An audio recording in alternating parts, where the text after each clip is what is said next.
အမှတ်ထားပါဒီရာဒီမှာပထမချက်အာဆင်နယ်ကိုလုံးဝ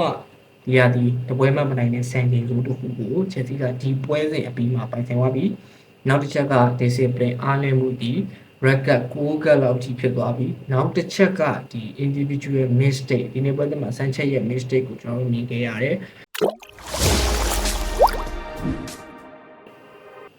ဆိုတော့ဒီပွဲစဉ်ကနောက်ထပ်အာဆင်နယ်ကိုရှုံးနေရှုံးပွဲပါဆိုတော့ဒီရာဒီမှာချက်စီကအာဆင်နယ်ကိုမနိုင်ခဲ့တာဆိုလို့ရှိရင်ဒါတပွဲမှမနိုင်ခဲ့ဘူးဆိုတော့စံချိန်စုတစ်ခုကိုပါပိုင်ဆိုင်သွားခဲ့ပြီဆိုတော့ Chelsea တဲ့အဓိကဖြစ်ရတဲ့ပြဿနာကျွန်တော် Chelsea ပရိသတ်တွေဒီဟာဒီစိတ်အငြိရဆုံးဖြစ်ရတဲ့ကိစ္စတွေကနံပါတ်1 discipline အားနေတယ်နံပါတ်2 individual mistake တွေတအားများတယ်ဆိုတော့ဒီအချိန်တွေကနေပြီးတော့ပဲ Chelsea က Champions League ဝင်ဖို့ကိုလည်းချော်တော့မယ်အမတ်ဘီဇီယာရဲ့ဒါအပေါ်ကလီဗာပူးနဲ့3မှတ်မန်ယူနဲ့5မှတ်ဆိုတော့ကွာခြားမှုတစ်ခုဖြစ်သွားပြီအာဆင်နယ်2 Chelsea 1ပွဲတဲ့ပွဲကြီးပွဲပြီး3သက်ချက်ကနေပြီးတော့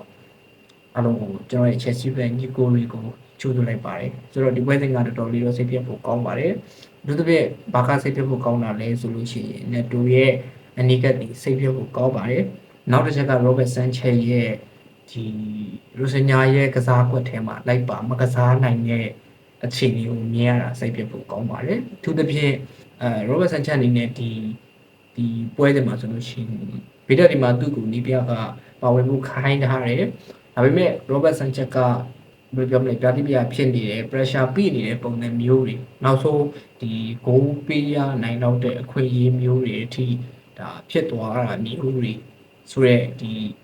ခြေသွမ်းပိုင်းစိုးဝါမှုပေါ့လေခြေသွမ်းပိုင်းစိုးဝါတဲ့အခြေအနေပေါ့ဆိုတော့ဒီနေ့ပွဲဒီမှာကအဓိက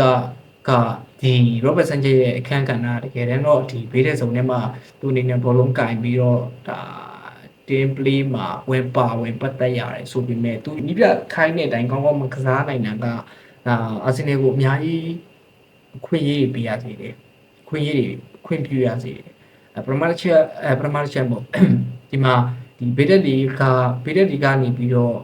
သူအနေနဲ့ဘောလုံးပေးတဲ့ခါတွေပြဿနာရှိတယ်ဘောလုံးပေးတဲ့ခါတွေမှာခုလူစီမြောက်တဲ့အခြေအနေတွေရှိတယ်အာဆင်နယ်မှာရီစီ6လောက်ထဲရောက်သွားတဲ့အခြေအနေမျိုးတွေရှိတယ်ဒါအပြင်ဒီဘောလုံးကိုဘယ်ကိုပေးလို့ပေးရမှမသိဘူးဆိုတဲ့ပုံစံမျိုးဖြစ်နေတဲ့အခြေအနေမျိုးတွေအထိရှိတယ်ဆိုတော့ပြဿနာပါလဲဆိုလို့ရှိရင်အခုကစားနေရတဲ့အသင်းကအာဆင်နယ်ဗျာအာဆင်နယ်ဖြစ်တဲ့အလျောက်ဒီ pressing ကတော့ကျွန်တော်တို့ level တစ်ခုနှိမ့်တဲ့အသင်းတွေလိုမျိုးတော့comfortable ဖြစ်နေကစားမှာတော့မဟုတ်ဘူး under pressure အောက်မှာကစားမှာဒါပေမဲ့ under pressure အောက်မှာ Robert Sanchez ကလိုက်ပါပြီးကစားနိုင်တာမရှိဘူးဆိုတော့သူ့အနေနဲ့ဒီဂိုးကာကွယ်တဲ့အပိုင်းတွေမှာလည်းပြဿနာရှိတယ်ဆိုတော့ပြဿနာရှိရဆိုတော့ကအဓိကတော့တင်မာသွင်းထားတဲ့ဒုတိယသွင်းကိုမှဆိုလို့ရှိရင်သူ့ရဲ့ position အောက်နေတဲ့အခြေအနေမျိုးတွေပေါ့ဘောလုံးလမ်းကြောင်းပတ်ဆက်တာလည်းမှားတယ်position ကလည်းအောက်နေသေးတယ်ဒီလိုနဲ့တင်မာတယောက်လိုချစ်ကောင်းတိုက်ခွင့်ရတယ်ဘိုးခွင့်ပြုလိုက်ရတယ်ဆိုတဲ့အခြေအနေမျိုးတွေအထိဖြစ်သွားတယ်နောက်တစ်ချက်က Neto ရဲ့အနီးကကတကယ်တော့ပထမအနီးကပထမအဝါဘယ်လိုရပါလဲတော့ကျွန်တော်လည်းမသိဘူးဒါပေမဲ့ဒုတိယအဝါက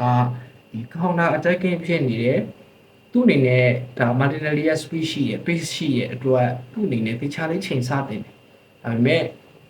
ဘယ်လိုပြောမလဲသူကိုယ်တိုင်လည်းခံစစ်ကားမှတယောက်မဟုတ်ဘူးခံစစ်အားတဲ့ငါမှတယောက်မဟုတ်ဘူးဆိုတော့ဒီဘောလုံးကရနိုင်တယ်မရနိုင်ဘူးဆိုတာဟာမျိုးတွက်ချက်မှုအပိုင်းဒီမှာအားနေတယ်လို့မြင်တယ်ဒီကားလီပဲအတင်းက2-1နဲ့ရှုံးနေတယ်အနိကယူပြီးတော့ထွက်သွားတယ်ဆိုတော့10ယောက်17ယောက်ဆိုတော့ပုံစံနဲ့ကစားရတယ်ကျွန်တော်ဒီဟာဒီစိတ်ညစ်ဆုံးကအဲ့အနိကတွေပဲပြန်ပြီးတာဒီဟာဒီမှာဆိုလို့ရှိရင် Chelsea ကအနိက6ကလောက်ထိရှိသွားပြီဒါကျွန်တော်အမှန်မိုင်းပေါ့နော်မိုင်းလည်းမှားပါလိမ့်မယ်ဆိုတော့ဒီဟာဒီမှာဆိုလို့ရှိရင် Chelsea ကအဲ့6ကဝင်းကျင်လောက်ရှိသွားပြီအဲ့ဒါကြီးကတော်တော်စိတ်ပြတ်ဖို့ကောင်းနေဗျာအတင်းက17ယောက်ဆိုရင်ကျွန်တော်ကရှုံးနေသေးတာဒါလည်းတစ်ခုကိုကျွန်တော်မျှော်လင့်ပြီးကြည့်လို့ရသေးတယ်ဗျာဒါပေမဲ့အဲ့10ယောက်17ယောက်ချင်းနေမှာအတင်းကလည်းရှုံးနေတယ်ဆိုလို့ရှိရင်ကြည့်တဲ့ကိုမရှိတော့ဒါပေမဲ့ကျွန်တော်ပွဲပြီးအောင်လို့ကြည့်ခဲ့ပါတယ်ဒါပေမဲ့ပွဲပြီးခဲ့နီးမှာခွေးတချို့ရခဲ့တယ်ခွေးတချို့တွေပြန်ရှာဖွေနိုင်ခဲ့တယ်ဒါပေမဲ့ကိုတော့မဖြစ်ခဲ့ဘူးပေါ့တကယ်လို့သာငါတို့17ယောက်ဆိုရင်ဆိုရဲအတွေးမျိုးတော့တွေးမိတယ်